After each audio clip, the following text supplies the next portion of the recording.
Итак, всем доброй ночи. Сегодня я сняла видеоролик и попросила вас написать вопросы, которые пока еще вас мучают, или ответ на которых вы еще не нашли. То есть вопросы, на которые вы еще не нашли ответа из моих лекций или вообще. Я посоветую вам все-таки посмотреть этот ролик «Загробный мир». Там я объясняю, сколько мы с вами провели прямых эфиров и сколько было лекций, посвященных именно вопросам загробной жизни. Потому что это тоже жизнь немножко иной формы. Сейчас я включу. Вот. И он будет во всей красе, наш Харон.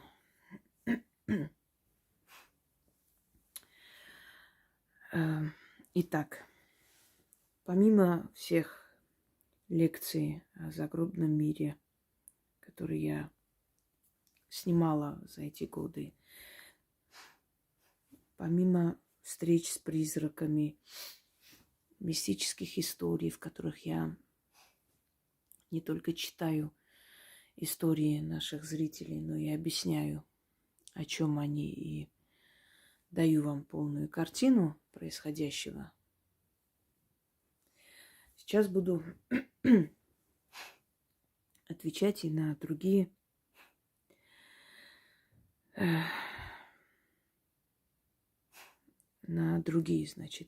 вопросы. Заношу в черный список людей, которые не могут понять просто, что я не буду сидеть и расшифровывать их сны, потому что у меня есть даже отдельная лекция, называется «Если снятся мертвые». Я устала говорить, что ваши сны, их может быть миллион.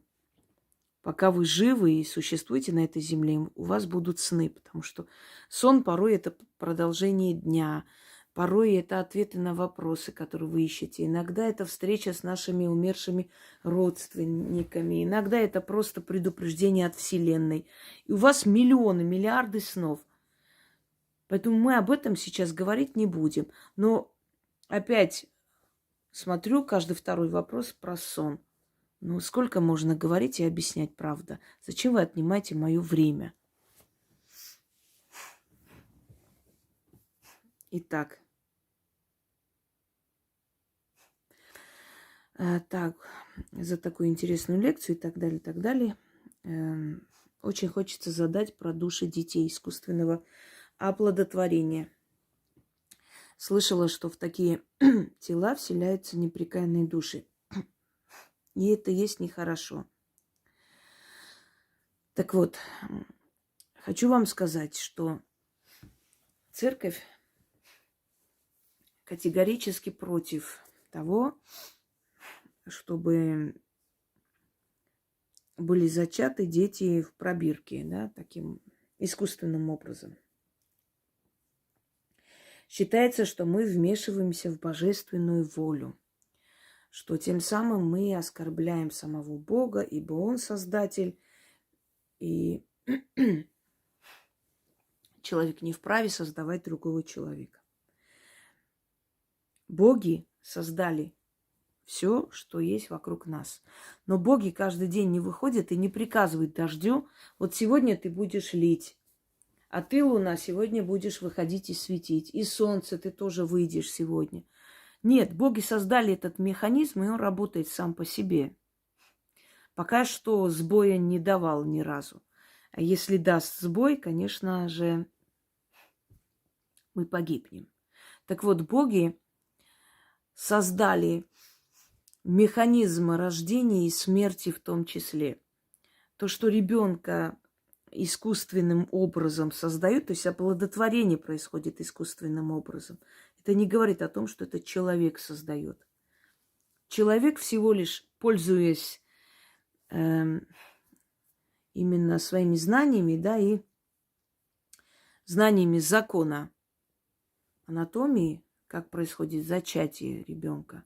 Он пользуется этим законом, изначально созданным мирозданием, и помогает бесплодному организму. Или иногда бывает, что люди естественным образом не могут забеременеть, так уж у них там создано, и не получается. Приходится помогать организму делать это искусственным образом.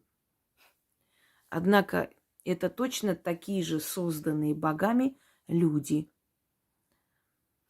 Потому что сам человек по своему желанию ребенка создать не может. Это закон природы действует.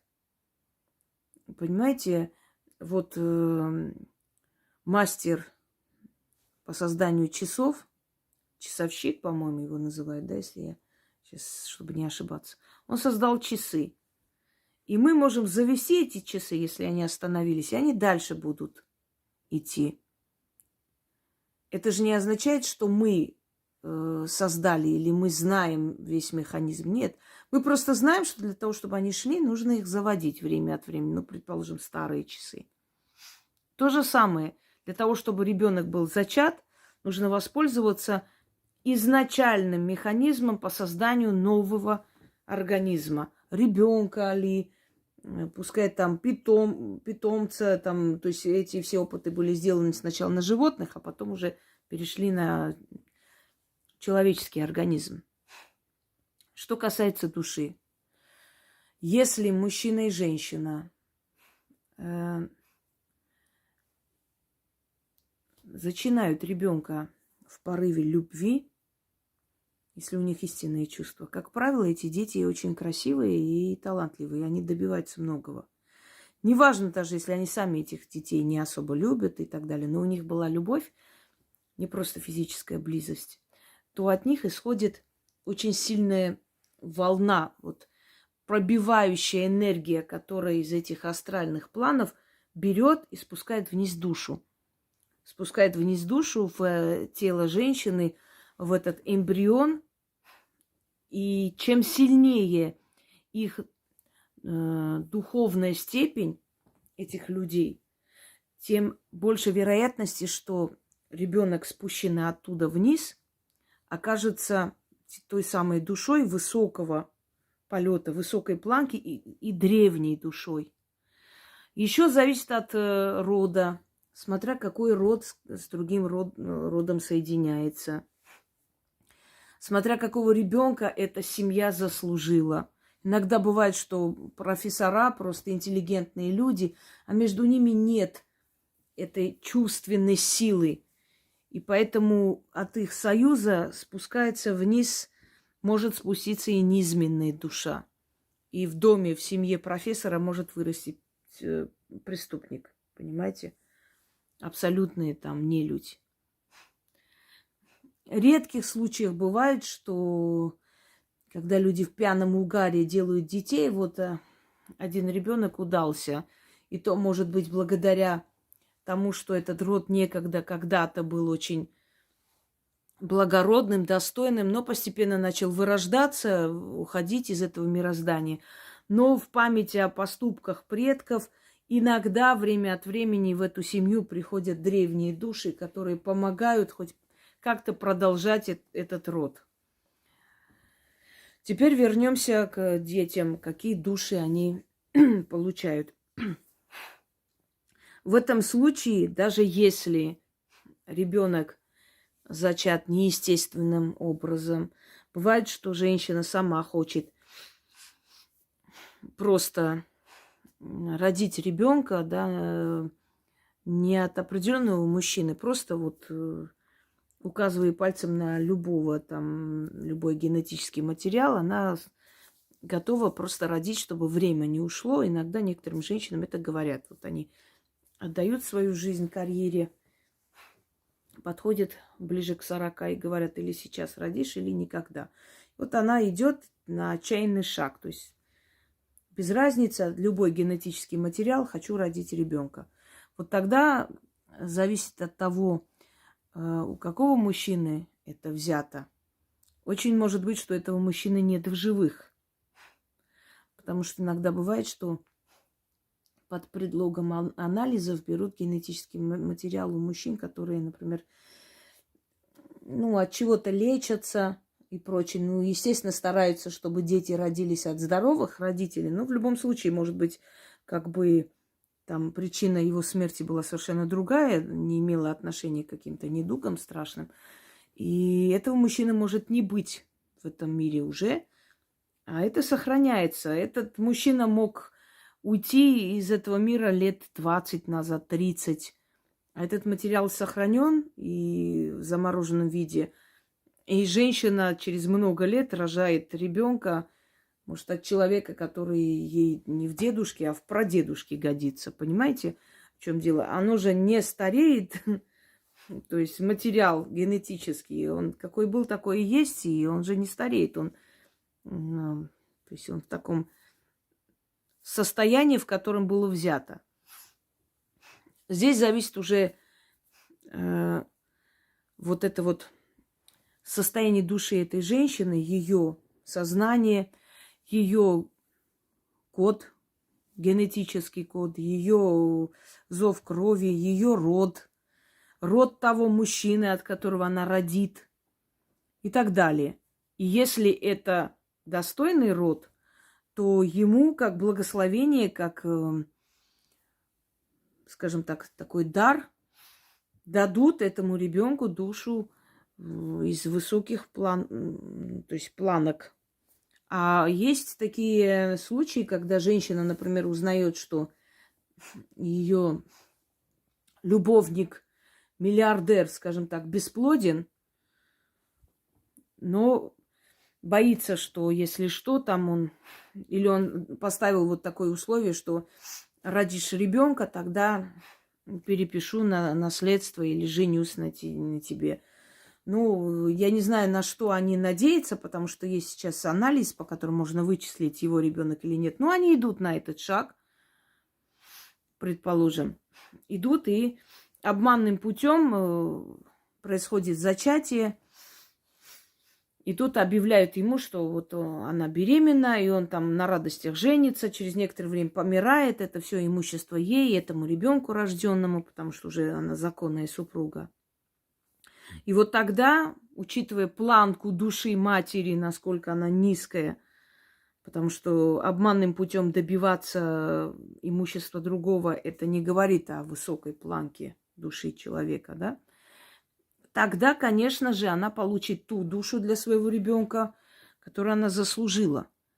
Тут нужно учитывать, для чего женщина хочет родить ребенка. Родить как продолжение рода. Она достойный человек, она добилась многого, она не грязная душа, она не подлая тварь, а достойная женщина, которая хочет дать жизнь новому человеку, хочет свой генетический материал в этом мире оставить. Наследство, да, наследника оставить, себя оставить, какую-то частицу. Она хочет родить ребенка себе, сына, дочь. Тогда ей могут отправить достойную душу ее ребенку, потому что ее намерения, скажем, благородные. Вы знаете, что сама королева Елизавета и ее сестра, по разным данным, по просочившимся слухам, они рождены с пробирки, то есть искусственным образом еще то время. От своего ли отца, или отец был ли бездетный или не был. Понимаете, не доказано. Насколько я знаю, дядя ее бездетный так и умер. У них там детей нету. Других наследников и не было. Вот это единственный ее отец, там Георг какой, сейчас не помню. Вот у него родились 2 дочери. Конечно, это закрытая там тема, об этом говорили, намекали, но никто никакие факты предоставлять не мог и не может. Вот считайте, что точно такая же зачатая в пробирке девочка, которая управляла Англией. Ничего так душу дали? Вроде ничего.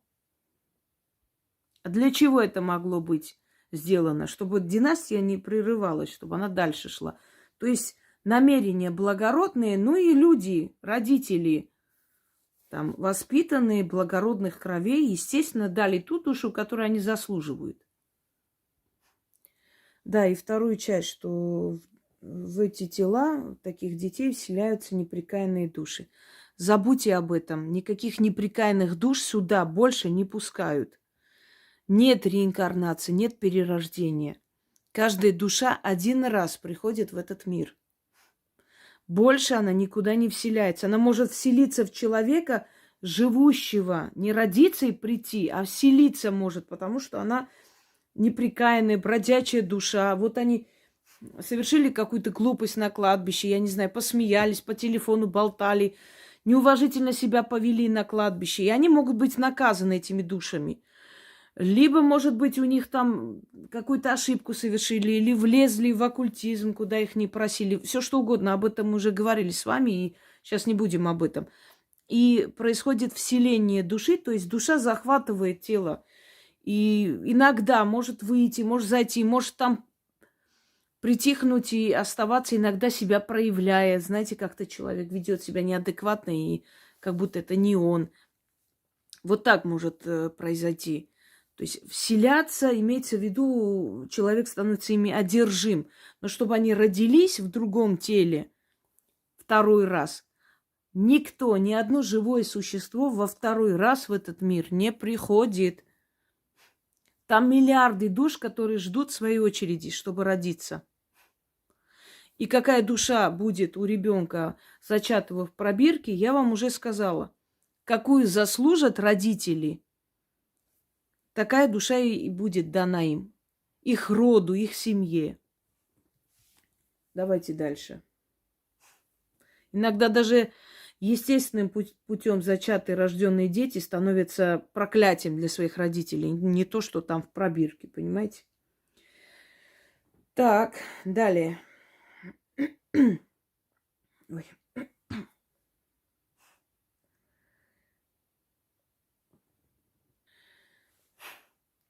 Больше всего меня волнуют наши ушедшие животные.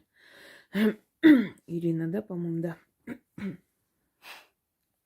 Каково им там, какие у них переживания, что мы их не видим. Дорогая Инга, огромное спасибо и так далее, и так далее. Давайте я вам отвечу. И мой вам совет и просьба всем.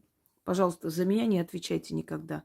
Если бы нужно было за меня отвечать, я бы попросила всех там ответить друг другу на вопросы. Это так. Вы тем самым путаете, отводите в сторону. Отвечать должна я. Так вот, животные, которые были с нами при жизни, они после смерти находятся в нашем пространстве до того, пока мы в них нуждаемся. Они могут всю жизнь быть рядом с нами, если мы всю жизнь остро чувствуем их необходимость. Часто бывает, что люди, когда теряют кошек, например, говорят, что, видите, там летают прям вот какие-то, прям вот на экран. Что, потеряв кошку, например, человек может ночью почувствовать мурлыканье, касание или ощутить вот запах своего животного, да, своего питомца дома. Какое-то движение, видеть, что игрушка кошки или собаки двигается или передвинута там где-то в другом месте лежит. Это говорит о том, что наш питомец присутствует с нами. Вы можете его забирать из квартир, где снимаете. Вы можете его с собой возить везде и ходить. Только делайте так, чтобы никто рядом не видел, и чтобы вас за сумасшедшего не приняли. Но говорить можете вот кличку своей собаки или кошки. Говорите там Муся или кто-то еще. Пошли со мной, иди со мной. И она выходит и идет с вами жить в новом доме. Пока вы нуждаетесь в них, они рядом с вами находятся. Как только вы смирились с их потерей, с их гибелью, с их смертью, например, от старости тоже, все, уходит на Радужный мост. У них есть отдельное место, у них есть свое место. Это Радужный мост, это, конечно, сказано символический. На самом деле, этот мост радужный, я уже говорила, это из кельтской теологии, в котором сказано, что этот мост соединяет людей и души людей и животных. И они там нас ждут. Они действительно нас ждут. Я хочу сказать, что у меня дедушка, когда умирал, рассказывали, мы ехали в Грузию, чтобы успеть попрощаться. Не успели, к сожалению, на 1,5 дня где-то так не успели. Он разговаривал со своими ушедшими друзьями. Много чего там было, потом как-нибудь расскажу. И он говорил со своей собакой. Как-то он там говорил, что какой-то сейчас не шарик, а вот не помню сейчас, правда. Потому что эта собака жила намного раньше, до моего рождения. И вот с этой собакой он разговаривал. Он говорит, вот он пришел, видите, вот сидит мой там, не помню как. Вот он там сидит, он меня ждет. И бабушка моя говорит, что... я уже понимала, что скоро все уйдет, он уже видит просто потусторонний мир. И не спорила. Вот сидит, и он говорил, там, покормите его, принесите ему попить, покушать. Вот он сидит, ждет меня. А собака пришла за ним. Его ушедшая давно собака. Чтобы с ним вместе уйти. То есть ждала его. Это реальность, это их души. Но они с нами рядом находятся столько, пока мы горюем, пока мы по ним скучаем, переживаем, а может и всю жизнь будут находиться, потому что чувствуют, что мы им нужны. Они нас охраняют. Я вам говорила, что собака, которая в детстве была, даже не моя, а соседская собака, вот наш Бухар, у нее грозный пес. Я прям в будку залазила, там и гладила, и целовала его. Боялись, даже хозяева боялись его. Он мог и хозяев не пустить домой. Вот такой был пес. Если без настроения они стояли, ждали. Я помню, однажды мы шли там с детьми, и он там, сетка была, он резко выскочил, но на эту сетку не мог сорвать. Вот там крик был ужасный просто. Ой, как мне иногда хочется на пару минут в детство. У меня очень было хорошее детство. У меня было замечательное детство, правда. Вот есть люди, у которых очень страшное детство, они не хотят возвращаться никак. У меня было очень хорошее детство, но только детство, и все. Юность, молодость, очень-очень печально, очень тяжелое, ядовитое просто. А вот детство было очень хорошее. Поэтому мне все время хочется туда, потому что там было очень безопасно и очень интересно. Не было этих гаджетов всяких, но у нас было намного интереснее жизни. И в индейцев играли. Потом вы учтите природу Кавказа. Это же там курортная зона. Это горы, это красота. Это уже мечтание просто многих. Ладно. Вот пес из детства, который несколько раз меня оберегал. Один раз он просто меня спас от нападения, когда он залаял, и человек убежал с ножом. Видимо, он подумал, что кто-то с собакой гуляет. Никого не было. Я рванула к подъезду.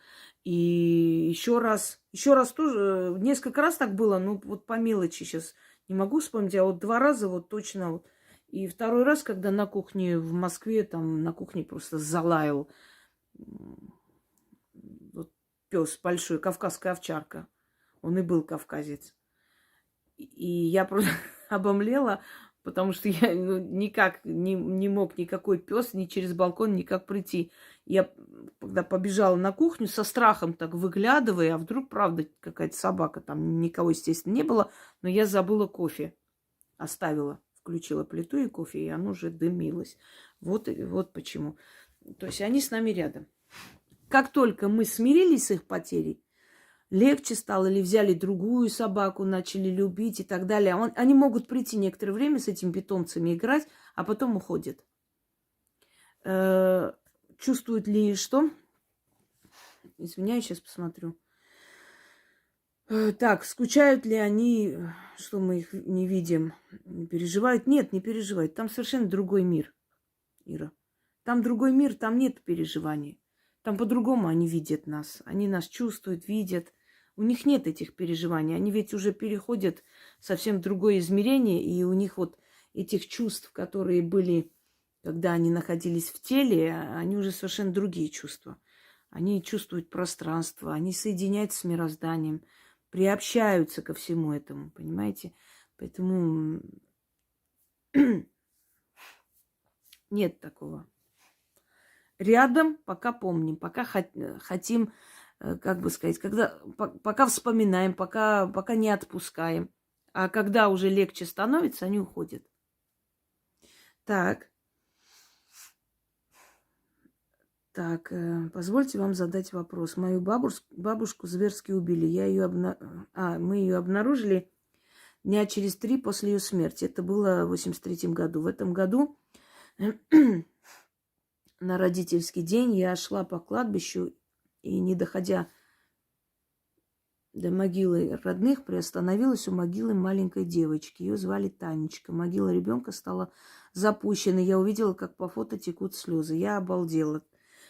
Тут же шел священник с кадилом. Я от растерянности сказала ему, что фото ребенка плачет. Он сказал, мол, напьются до белой горячки, а потом им плачущие дети мерещатся. Ну, наши батюшки, конечно, отличаются человеколюбием. Ушла и сразу не догадалась положить конфеты на могилу ребенка. А на могиле бабушки положила сладости и вслух сказала: бабуль, угостить Танечку, ей ведь всего 3 года. Выходила с кладбища с другой стороны, и через несколько дней я увидела Танечку во сне. Она держала мою бабушку за руку и кричала в мою сторону: мама, открой дверь, мы тебе других конфет принесли. Как-то жутко засмеялась, и я резко проснулась от неприятного чувства. Это фото очень красивой Танечки меня не покидает почти месяц, но ее мамой я никогда не была.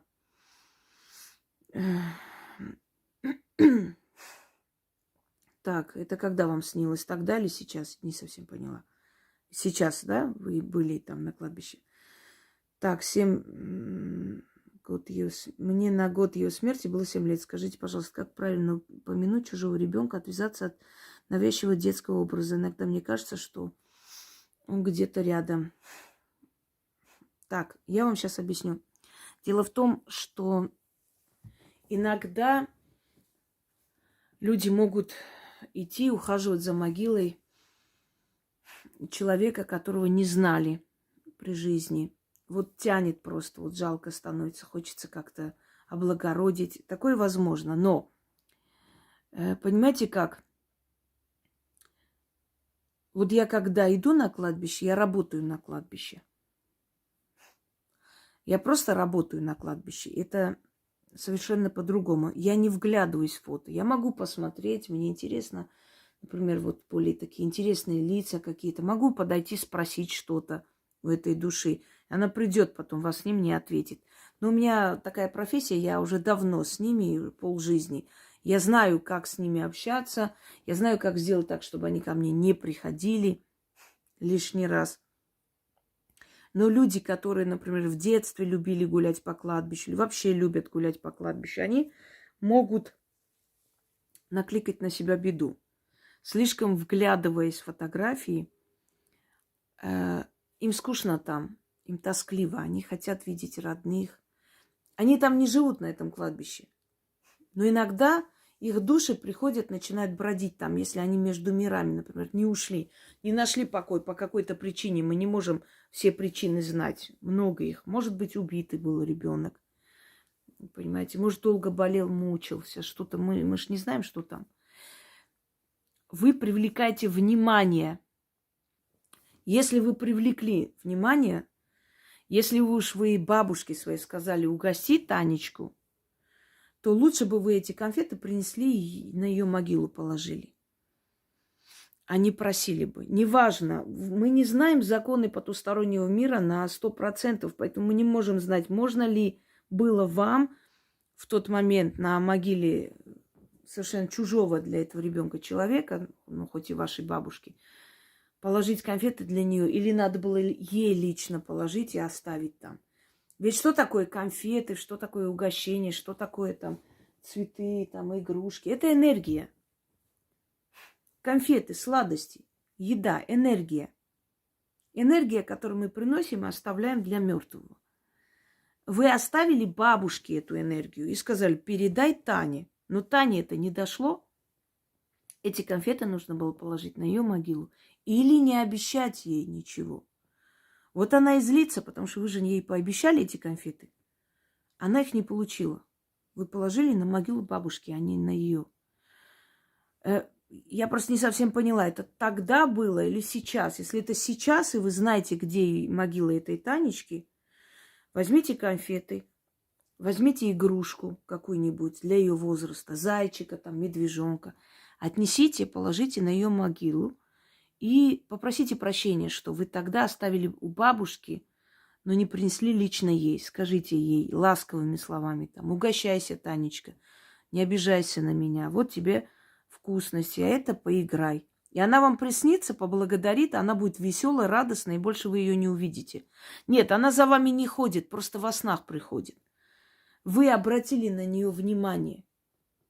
И если вы обратили на нее внимание, вы должны были... Понимаете как? Либо проходите мимо этих могил, не подходите совершенно, не разговаривайте, не всматривайтесь в фото.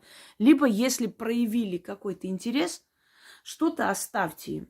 Потому что вы показали, что вам интересна жизнь этого человека, как она жила, как она умерла, что с ней там, сколько ей лет было и так далее. Оставьте, значит, что-нибудь там, отдайте этой душе, то есть откупитесь за то, что потревожили ее вообще, заняли ее внимание в вашу сторону и уходите. Вот и все. Мой вам совет это сделать. Если эта Танечка там находится на том кладбище, где вы знаете, поезжайте туда, оставьте именно у нее игрушку, конфеты. И все. Она обиделась на вас, эта душа. Она не получила то, что хотела от вас получить. Она-то надеялась, что вы ей что-нибудь оставите. Вы же увидели ее слезы. А вы не оставили, понимаете? Не сделали. Вы оставили бабушке. А бабушке что? На ее могиле. Это ее душе. Это для нее. Это ее. Она, может, отдаст кому-то или не отдаст. Это же не жизнь физическая, что вот возьми, отдай там соседским девочкам, поделись. Это могила, это ее место, это ее дом, а это дом Танечки.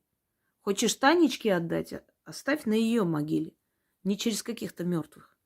Бывает иногда, что мертвые, например, говорят, принесите мне одеяло или что, вот оставляют, отдают с ушедшими туда. Это энергия, это его желание, чтобы помянули. Этот предмет этой душе нужен для чего-то. Не будет душа греться, но, понимаете, египтяне, почему, например, с фараонами оставляли там, отправляли иногда даже слуги, совершали свою жизнь, скажем таким словом, и уходили вслед за фараонами, коней туда же, утварь. Или, например, у северных народов принято во время обеда что-нибудь кинуть в огонь, говорят, это предкам, это духом мы жертвуем. Мы им отдаем еду через огонь, то есть проносим. Там сожжется, и они этим ароматом будут угощаться. То есть в физическом плане они еду не кушают, но отдавая это, ты отдаешь им. То есть вот в нашем физическом мире очень много может в духовном каком-то обличии, в энергетическом плане перейти в мир потусторонний. Вот ты приносишь одеяло, оставляешь на кладбище, а оно там в плане энергетическом тепло идет к его душе, энергия какая-то идет к его душе. Значит, так нужно этим духом кладбища, чтобы родные что-то принесли, оставили. И тем самым эта душа получила какие-то привилегии там. Мы не знаем почему. Но если они что-то просят, надо делать. Все. Вот мой вам совет. И я думаю, что другим тоже пригодится. Или оставляйте что-нибудь на могиле. Если вы идете, высматриваетесь, читаете. Или не делаете этого. Вы привлекаете внимание в свою сторону. Обращайте на них внимание, а им как раз кто-то нужен, через которых они проникнут в этот мир, что-то скажут своим родным, какой-то сон, что-то попросят у вас. Понимаете? Может быть, их родных уже нет в живых, предположим. Пойдем далее. Вы думаете, вот эти блогеры, которые снимают кладбище там людей известных, почему они с цветами идут, там оставляют, свечки зажигают? Потому что надо.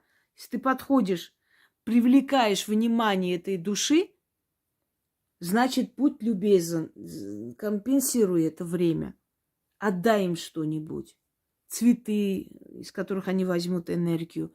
Зажги свечу, энергию огня им отдай. Так. Предисловие не буду читать, просто вопрос, потому что это долго, и благодарность, и так далее. Мне очень приятно. Теперь вопрос. Меня интересовало, там даже не видно, честно говоря, вот имена. Вот сейчас же, знаете, YouTube тупит. То напишет, то покажет, то не покажет. Поэтому не буду говорить, от кого вопрос, вы услышите сами. Всегда интересовало, чем там занимаются ушедшие души. Ведь там нет проблем, как и на нашей земле. Не нужно отдавать кредиты, строить дом, готовить еду, зарабатывать деньги и прочее. И второй вопрос. В сельском хозяйстве животных используют на убой. Куда уходят их души, что с ними дальше происходит? Обижаются ли они на людей за то, что с ними так поступили? Давайте с последнего вопроса начнем. Если человек режет скот для еды, для продажи, для того, чтобы поддержать жизнь своей семьи, потому что у него или профессия такая, или вот он вырастил для того, чтобы на это жить, то с него спроса не будет. Не будет, потому как этот человек, собственно говоря, это обычный человек, а человек, он хищник. Без мяса у нас будет очень много болезней, и костных, и прочих, и рахит, и чего только не бывает. Мы так созданы, мы плотоядные. Хотите вы этого или нет? Другой вопрос, что живое существо не должно чувствовать боли. Это нужно делать как можно быстро. И мясники, скажем так, опытные, они это знают. И они очень быстро это делают, что даже свинья, корова, баран или кто там, коза, они не чувствуют, не понимают, что с ними сделали. Может, и ощущают, что с ними может произойти, но это происходит максимально быстро и безболезненно. Если человек так поступает, если человек так поступает с дикими животными для шкуры, если человек, то есть лишает жизни быстрым способом, чтобы не было боли, вот тогда с этим человеком ничего не будет. Если человек это делает из-за развлечения, если он испытывает радость, причиняя боль, если он оттягивает вот эту вот агонию, то с него может быть спрос. Не то, что эти животные обижаются, у них совершенно другие чувства и другие видения мира. Есть у них чувства, но их чувства совсем другие, чем у человека. Они не обижаются и не обижаются, они просто уходят на покой в иные измерения. Они становятся, скажем так, природными духами, они сливаются с природными духами, и поэтому очень часто бывает, что на фотографиях выявляется, например, голова собаки, да, или клюв там, петуха или что-нибудь такое. Они сливаются с природными духами. Вот животные, которые для еды предназначены. То есть они вот уходят в мироздание, в какие-то разные сферы и там существуют. Точно так же, как и человек. Им кажется, что они идут, сено едят. То есть у них ничего практически не меняется. И они в своем измерении живут, как жили здесь. То есть они как будто бы отключились и потом проснулись в ином измерении. Но человек, который мучительно, да, делал это все, он может ответить за это. Может ответить, потому что он это делал намеренно, причиняя боль живому существу. Он не имел на это права. дать нам их в еду, это не означает, что мы имеем право их мучить. Вот почему северные народы, например, убивая медведя, просят у его души прощения. Или делают это с величайшим там, уважением к зверю. Точно так же и в Африке шаманы. Они просят прощения у души зверя, говоря и объясняя ему, что им очень нужно было это, что им нужна была его шкура, мясо, поэтому он должен простить и отпустить их, и не злиться. Звучит, может быть, непонятно, но на самом деле это говорит о качестве, да, души человека. Что он понимает, что это не есть хорошо, но предназначение быка – это дать мясо. Поэтому так делается. Максимально человек должен стараться максимально своим существованием причинить как можно меньше боли и вреда всему окружающему. Тогда с него спроса не будет. И вопрос второй, да? Чем занимаются ушедшие души?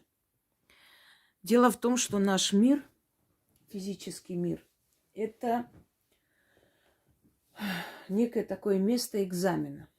Вот какой экзамен мы здесь дадим, такой университет нас пустят. Человек приходит в этом мире, мучается, испытывает очень много боли. В этом мире человек больше несчастен, нежели счастлив. Вот почему яркие моменты счастья нам запоминаются особенно долго и на всю жизнь, потому что этих моментов не так много. Если бы человек в этом мире был счастлив, а не наоборот, то мы бы запоминали моменты несчастья больше. Мы, конечно, их помним, эти моменты несчастья, но они не так остро запоминаются, остаются в голове, как счастливые моменты.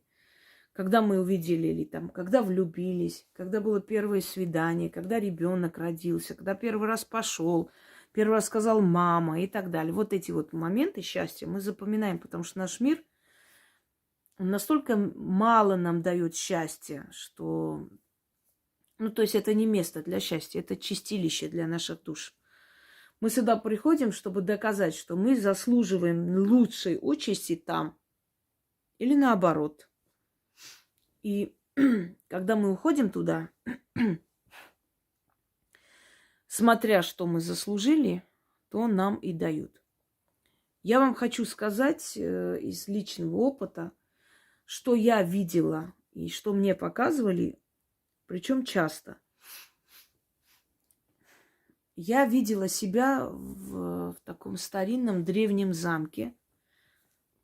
И вот этот замок настолько часто приходит во снах. И есть еще второй сон. Это маленький домик возле реки. У вас наверняка бывали такие сны или такие, ну, такие между между явью и навью, скажем, да, сном и явью. Ну, между сном и явью намного реже бывает, но снов больше.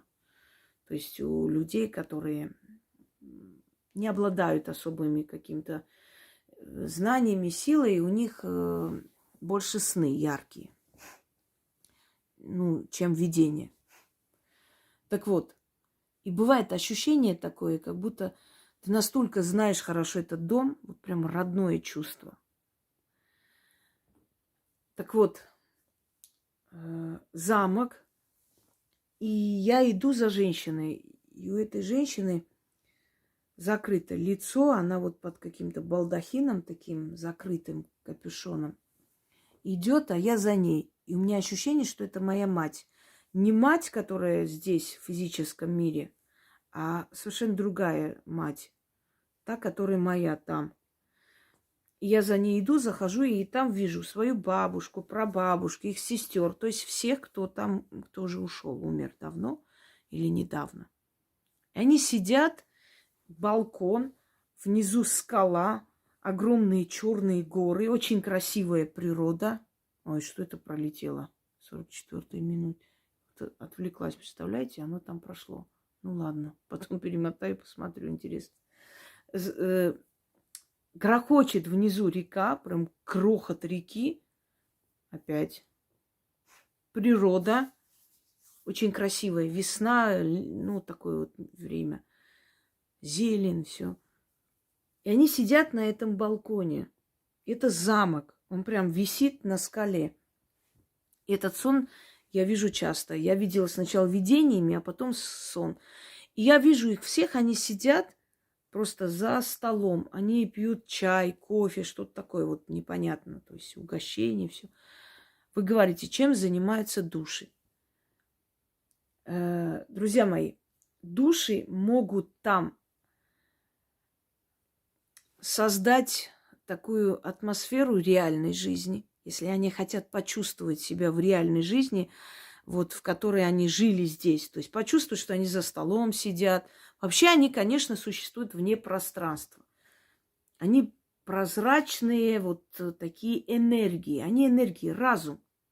Но этот разум, если скучает по жизни здесь, вот хочет жить, как жил, как человеческой жизнью, потому что, например, демонические силы, да, и демоническим силам, ну, незачем вот это человеческое, там, столы, стулья, все такое, потому что они не жили этой жизнью, им это неинтересно, у них совсем другое предназначение.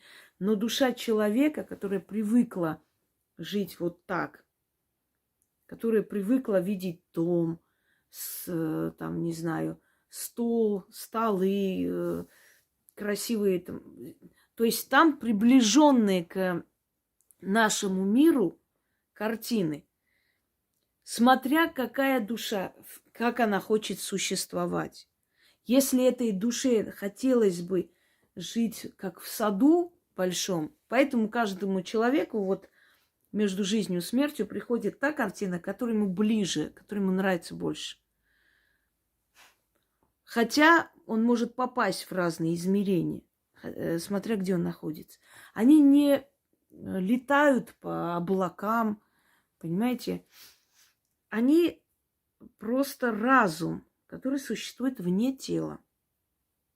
И если этот разум хочет воссоздать какой-то интерьер обычной жизни человека, то вокруг него это появляется. Он способен это себе представить, и это создается вокруг. Как вам сказать, у них сознание работает не как у нас. То есть это вот некая такая компьютерная программа, которая включается, как только душа, вот его желание ему представляет вот это видит он вокруг себя.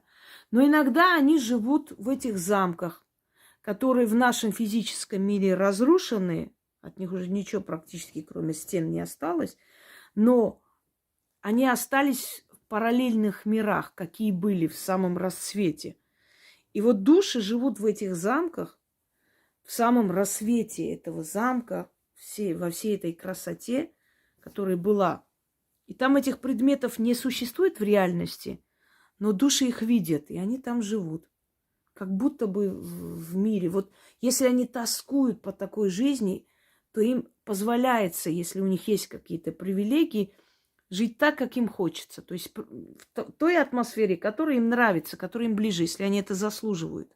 Ну, вспомните «Мастер и Маргарита». Все-таки Булгаков был великий писатель, и у него была эта связь с потусторонним миром. Ему просто показали, как там вот эта вот нехорошая квартира, которая вроде бы квартира, да, заходит обычная квартира. А в потустороннем мире это целый замок, это целый мир, где обитают души. Понимаете?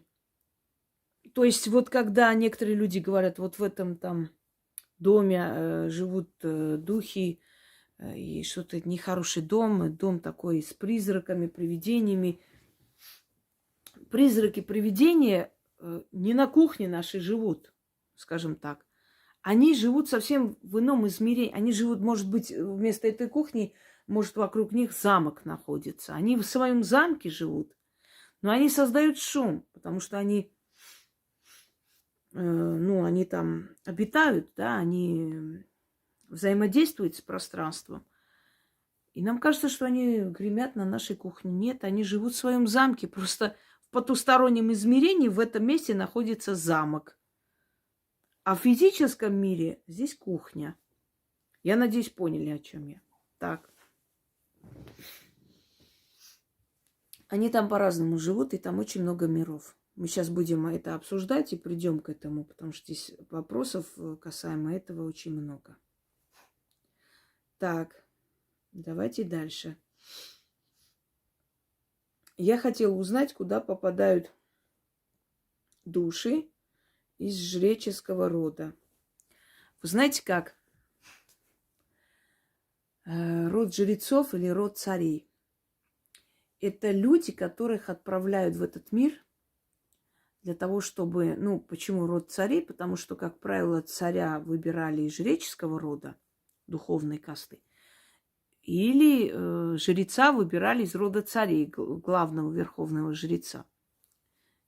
Поэтому жреческий род это был и царский род. Например, все фараоны Египта были из жреческого рода. И царь был верховный жрец всегда, как правило. Был еще один там, помимо него, скажем, духовный лидер, но он сам по себе считался верховный жрец. Этим и воспользовался, например, Генрих VIII, когда объявил себя главой англиканской церкви. Что это он должен быть глава церкви, да, верховный жрец. Диктовать правила империи, диктовать духовные ценности. Теперь жреческая каста и каста царей. Или души царей, души государей, великих управителей, они имеют свои функции после смерти в том числе. Они покровительствуют роду, стране, народу. Смотря какая заслуга у какого правителя была относительно той страны, где он правил. Если его заслуга велика, и он эту страну просто поднял с колен и одерживал победы, и вел эту страну за собой просто вот во многом в том, что эта страна состоялась, есть его заслуга, он может покровительствовать этой стране. Ему разрешат покровительствовать и просить за эту страну. Быть посредником между этим народом и богами. Вот поэтому, именно по этому принципу христианство и выбирает покровителей святых там флота, покровителей святых армии, еще кого-нибудь. То есть те люди, которые изначально что-то сделали, основу положили вот в этой системе, они после смерти покровительствуют своему, то есть вот детищу. И куда уходят жреческие роды? Жреческие роды, они подготавливают там души, и царские в том числе. Те, которые придут после них и займут их место здесь. Понимаете? Жреческие роды отправляют сюда людей, которые учат жить, которые ведут за собой людей и показывают правильную дорогу. Не этих не буду называть, товарищей, чтобы они вели за собой. Не толпы идиотов вести за собой, а умных людей. И вести это не значит, что за ними будут идти, а просто на их примере будут жить. Огромное количество великих людей, которые на своем примере просто дали такой толчок. Кто-то культуру поднял, кто-то, не знаю, оперный театр поднял, понимаете? Кто-то войну выиграл и так далее. То есть они отправляют нужных людей, души, чтобы они родились здесь и продолжали их дело. Они могут не помнить свою жизнь до рождения, которая была там, то есть в таком виде сущности, разума, души. Но подсознательно они будут действовать так, как их научили там. И, как правило, они отправляют сюда древние души. Очень древние души. Это души, которые очень многое уже знают, много находились на этой земле, не как человеки, а как души. Они видели, смотрели, высматривали, наблюдали за человеческим родом. То есть они знают этот человеческий род, а потом родились и пришли. И они могут не помнить, потому что когда рождаются, все, что там было, остается в таком подсознательном сундучке, закрывается и постепенно выдается за жизнь, вот дозированно. Но они могут подсознательно, не понимая сами того, действовать правильно, потому что у них есть опыт. Опыт огромной жизни, проведенный как сущность, как душа, наблюдая за людьми. Вы понимаете, мы с вами, каждый из нас мог бы в разное время, в разных местах показаться людям, и, быть может, кто-то из нас уже приходил в виде привидения, призрака и сущности, являлся, и люди пугались, там кричали, орали, может, и записали, и оставили потомкам, что вот такое-то там видение было где-то там. И кто-то из нас, прочитав это, может быть, даже подсознательно подумает, что-то мне знакомое это, может, я где-то уже читала. А может быть, не то, что ты читала, а может быть, ты сама и была этим призраком, а тебе и написали, которая явилась в 15 веке кому-то.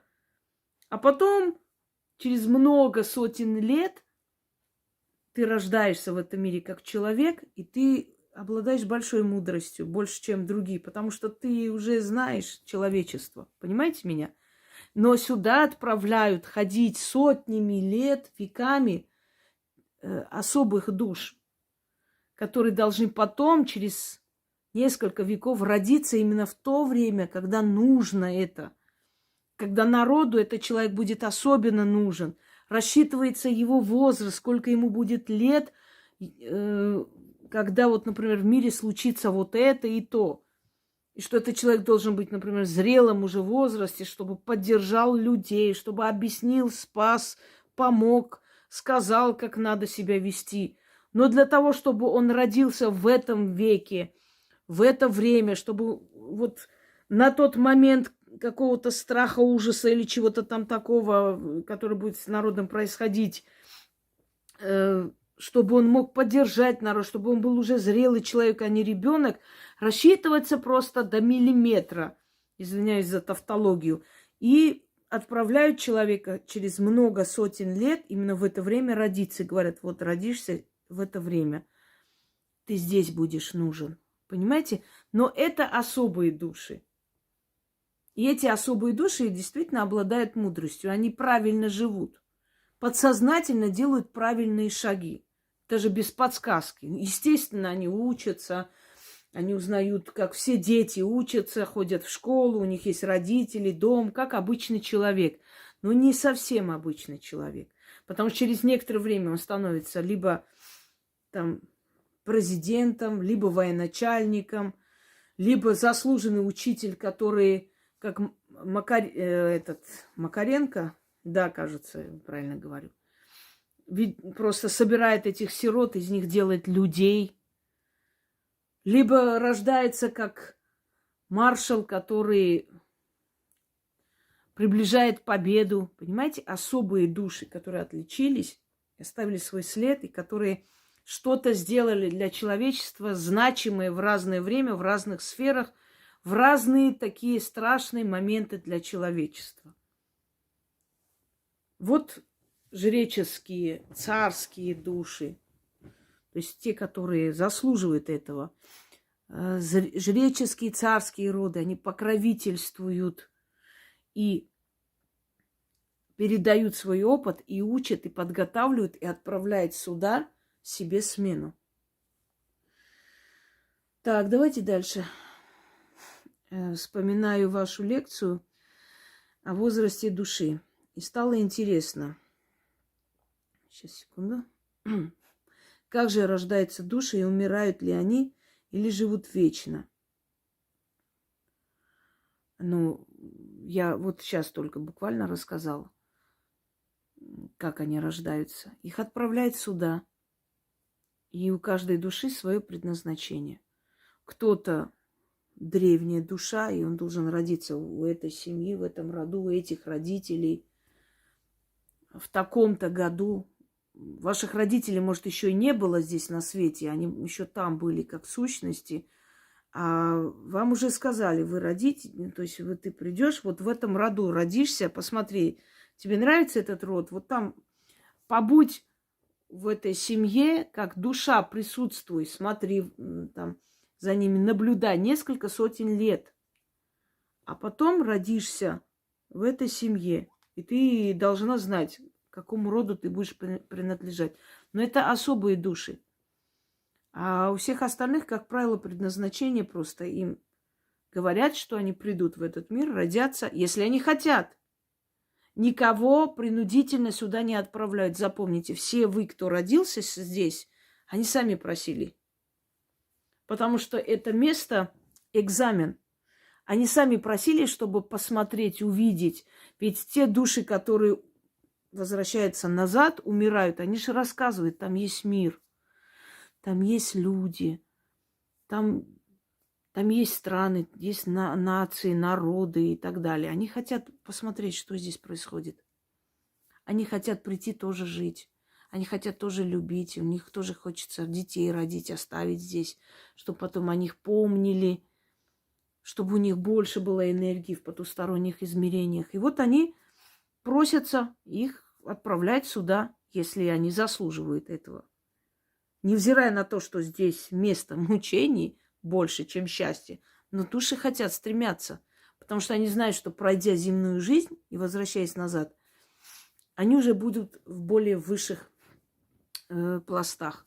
Что им это даст? Энергию. Вся Вселенная – это энергия.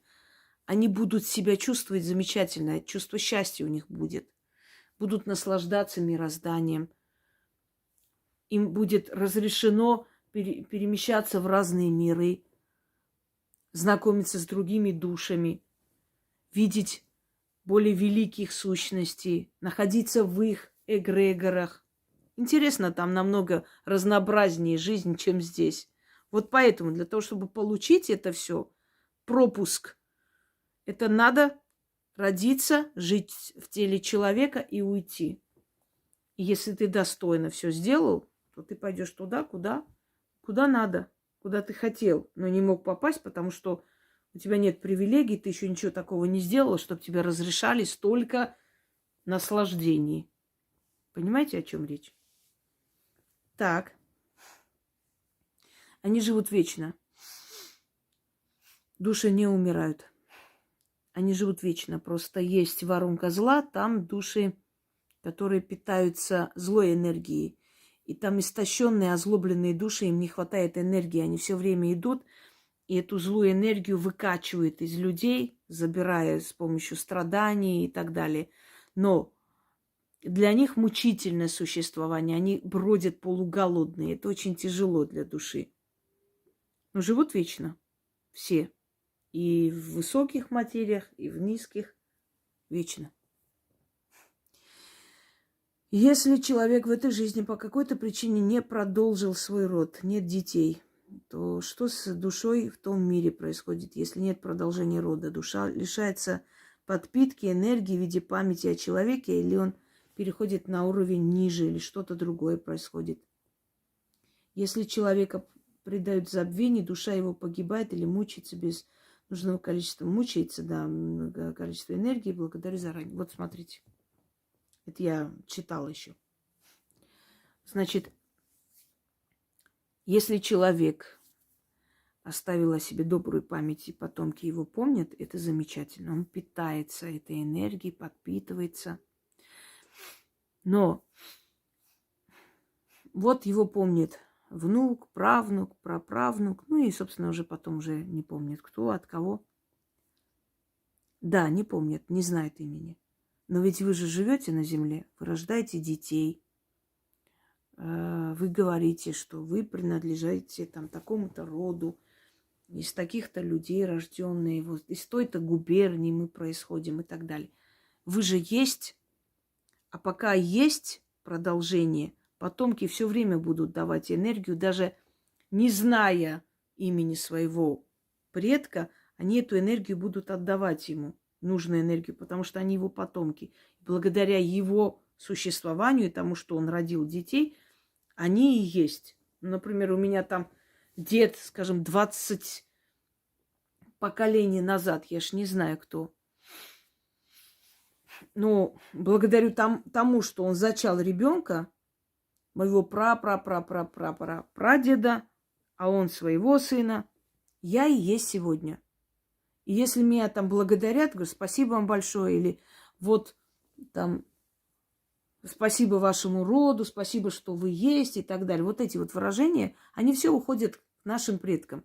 Потому что спасибо, что вы есть, это спасибо им. Потому что если бы их не было, если бы они не решили родить детей, нас не было бы, и меня бы не было.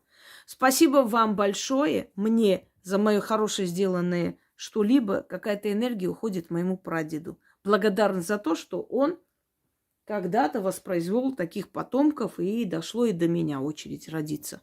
Понимаете, о чем речь? А если совсем не оставил человек и ушел, он может быть настолько известен, что его каждый день вспоминают, благодарят даже без того, что у них есть потомки или нету. А если человек ничего не оставил после себя и ушел, и неизвестный он человек, тогда судят по его, как бы сказать, поступкам. Насколько он заслужил, такое место, такую нищую он и занимает. И все. Нет, у него никто энергию не забирает. У него есть своя доля энергии, которую он получает для того, чтобы существовать там. И все, собственно говоря. Но он может получить эту энергию, скажем, от своих же предков, которые там будут, и они его примут, и будут с ним рядом, делиться этой энергией Вселенной. Не знаю, как это происходит, уж точно не могу сказать. Но, видимо, просто переходит некая сила, некий вот энергетический поток идет и на него, потому что он рядом со своими предками. В любом случае, если человек был хороший и ушел, никому ничего плохого не сделал, даже если особо там не отличился в этом мире, он не уйдет в худшие миры, и никакие худшие планки или низкие планки его не спускают.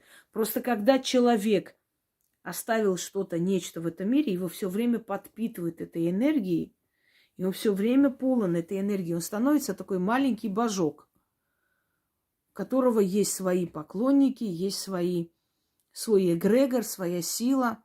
И эта сила не останавливается. Чем дальше, тем больше о нем узнают.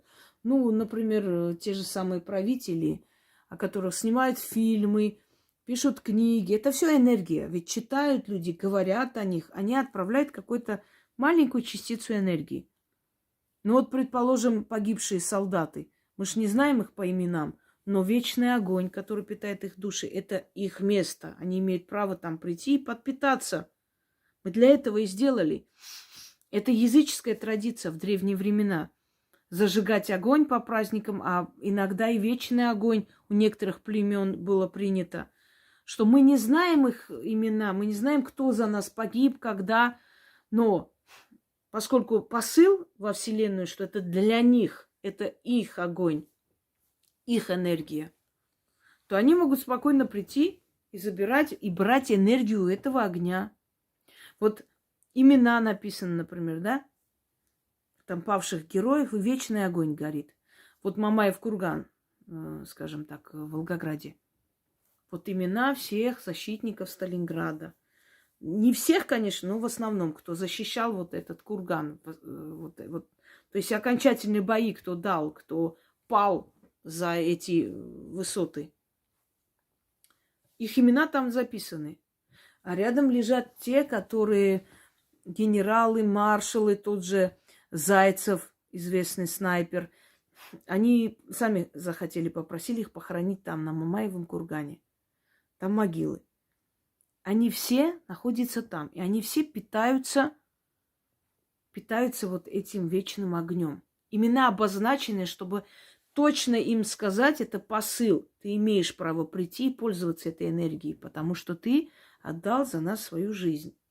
И даже если мы не знаем именно этих солдат, но есть братская могила, а там вечный огонь.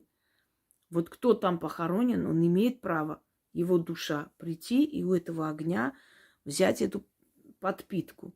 Ну и кроме того, что вот этот вечный, значит, бессмертный полк, наши все праздники, отмечания, да, эти все хождения, парады, это все собирание огромной энергии, которая направляется душам тех, кто нам помог. Это мы дань отдаем. Мы думаем, что это просто вот официально принято, ну, государственный праздник, день, мы выходим, просто ходим туда-сюда. Посмотрите, память – наша сила. Или память – это сила, или наша сила в памяти. У меня несколько лекций. Посмотрите, вам станет ясно, почему так происходит. Это не просто корни и подпитка. Это дань. Вот почему, например, устраивали тризну, это игры в честь усопшего, тем самым помогали вот этой энергии, воодушевлением, этим всем, помогали его душе, давали ему такое количество энергии, чтобы он мог подняться. Когда эти традиции остановились и начались вот эти вот крики, плач ритуальный, мы вместо того, чтобы помочь уйти душе, начали отдавать ему больше отрицательной энергии и держать его на этой земле. Наоборот. Я не говорю, что по усопшим не надо плакать. Надо. Надо дать дань уважения и дань боли. Тем самым показывая, почему плачут, оплакивают человека, показывают мирозданию и богам, что он был настолько хороший человек, настолько любимый людьми, что, пожалуйста, дайте ему лучшее место там. Пусть он там в этих высоких измерениях находится, потому что он это заслужил. Мы тем самым показываем свою искренность, свою боль и то, что мы, человечество, оценили его, что душа, которая была вами отправлена сюда, она прожила хорошую жизнь. Видите, как мы плачем, убиваемся по нему, значит, он был хороший человек. Дальше. Павшие. Павшие сохранили чей-то род. Даже если они не дали потомство, и даже если мы их имен не знаем, даже если их родственников уже нет, и некому помнить там, и оплакивать, и прочее, все равно они сохранили чей-то род.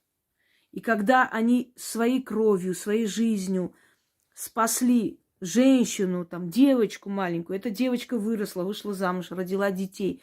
И каждое слово, сказанное этой девочке, спасибо вам большое, и ее детям, вам спасибо большое, ее внукам, это все уходит отчасти и тому солдату, который отдал свою жизнь за то, чтобы эта девочка родила и продолжила свой род. Понимаете? В мироздании ничего не забыто. Все зафиксировано, зарегистрировано. И все, что ты говоришь и делаешь, каждый твой хороший, плохой поступок, он оценивается, взвешивает на весах. И говорят, вот за этот поступок столько-то сотен лет ты будешь получать энергию. Вот проходили мимо, ребенок там маленький, вот мать родила, выкинула. Этот мужик пошел в лесу, нашел случайно этого ребенка, привел, спас. Вот этот ребенок вырастет, родит детей своих.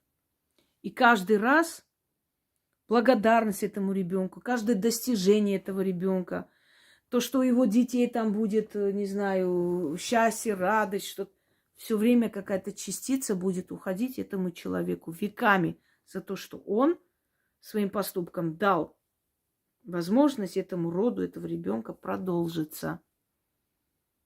И, естественно, ему и его детям. Почему говорят, спасибо вам, пусть вашим детям вернется все, что вы делаете, 100 раз вернется, старится и вам воздастся. Это все вот отсюда, что есть закон мироздания. Делаешь зло веками из-за твоего злого поступка, идет это проклятие на твой род и на твоих детей. Делаешь добро веками, тысячелетиями, идет на твою душу туда энергия, благодарность. Так что не обязательно родить сотни детей, чтобы у тебя была энергия. Достаточно быть хорошим человеком. А если ты уж что-то такое сделал знаменательное, взял на себя какую-то ответственность, кого-то спас, ну тогда тем более. Тем более у тебя душа всегда будет обеспечена энергией. Так. Если человека предают забвению, душа его погибает или мучается без нужного количества энергии. Смотря, я уже вам объяснила. И смотря почему. В Египте было такое страшное проклятие, называлось проклятие забвением, когда один фараон, который сменялся, то есть сменял другого, если он считал, что тот фараон недостойно себя вел или предал свой народ, свою нацию, там, привел к войне, привел к разорению, разрушали все его памятники, потому что памятники это точно так же собиратели энергии, как и памятник там известным людям. Пушкину, например, собираются молодые, там цветы приносят. Он собирает энергии. Каждый раз вы смотрите, вот Пушкин, вот он писал, вот там он был и так далее. Вы все время, обращая на него внимание, или говоря, или даже друг другу говоря, вот это Пушкин, вы отдаете какую-то часть энергии ему. Это не значит, что вы падаете в обморок, у вас все прям выпили всю энергию. Это настолько мало, что вы не ощущаете. Но с каждого собирая по чуть-чуть, он берет, его душа берет ту энергию, которая ему нужна. Теперь, если человек, то есть в Египте, если человек был недостойный, там, вельможа или фараон, разрушали все памятники о нем, чтобы никто его не помнил, не говорил о нем, и он лишился бы этой подпитки. И имя его не произносилось. Это потом применялось и в Османской империи, если там их султан-заде, потому что шейх-заде неправильно, шейх-заде называли персы, сын шаха. Султан-заде их так называли. Если сын султана там что-то сделал, и его казнили, было запрещено произносить его имя во дворце. Вообще произносить. Кто произносил, очень жестоко расплачивался. Его нету, не существует. То есть человека практически нет, вычеркнули и забыли. И так многих царей, фараонов забыли навеки. И потом в наше время оказалось, что они были и жили. Тот же самый Тутанхамон, нет, извиняюсь, Эхнатон был предан забвению, разбили все их статуи, все убрали. Потом, через много веков, мы узнали про Эхнатона и Нефертити. После. А было время, когда египтяне даже не знали, что был такой Эхнатон. Настолько он был проклят и предан забвению, понимаете? В Древнем Израиле не разрешали хоронить и жгли в мусорной свалке тела преступников. И о нем нельзя было упоминать, и его родственники не должны были о нем говорить нигде. Их вычеркивали из этих всех книг, там, где население, да, было как бы подсчитано. Их вычеркивали из книги рода, семьи, народа. Его именем не называли никого в семье. Его нет. Это было наказание за то, что он натворил, его душа не должна была иметь подпитку, о нем забыли, как будто его не существовало. Но это порочные наказанные души, которые к тому же еще и наказаны были забвением, конечно же, потом совершенно не получали этой подпитки, и они мучились, потому что им нужна была эта подпитка, они не получали. То есть это люди, которых прокляли. А есть другой момент. Человека могут и помнить очень даже хорошо, его деяния в том числе, как Гитлера, например, но проклинать и отправлять ему отрицательную энергию, ведь о нем ничего хорошего никто не говорит. Даже если он был там талантливый художник, предположим, у него были такие. Он изначально был очень талантливый художник. Если бы он просто художником остался, он бы сейчас был известен как один из самых замечательных художников своего времени. Но он же не художником стал, он же стал убийцей, нелюдем. Правда? Он основал самую страшную машину смерти для человечества. Да, его помнят, о нем говорят, но ничего хорошего о нем не говорят. Значит, его душа там мучается, потому что он получает эту отраву, понимаете? Он получает как яд. Он получает отравленную энергию. Не ту, которая его питает и дает ему там энергию существовать, чувствовать себя вольготно, а отравленную энергию. Потому что проклятие, ненависть, отрицательные высказывания – это отравленная энергия. То есть это страдание, мучение для души. Ну, собственно говоря, давайте на сегодня завершим, потому что мы уже больше часа с вами разговариваем и обсудили достаточно важные вопросы. Ну и продолжим, конечно же. Время от времени будем продолжать эти вопросы и ответы. Всем удачи!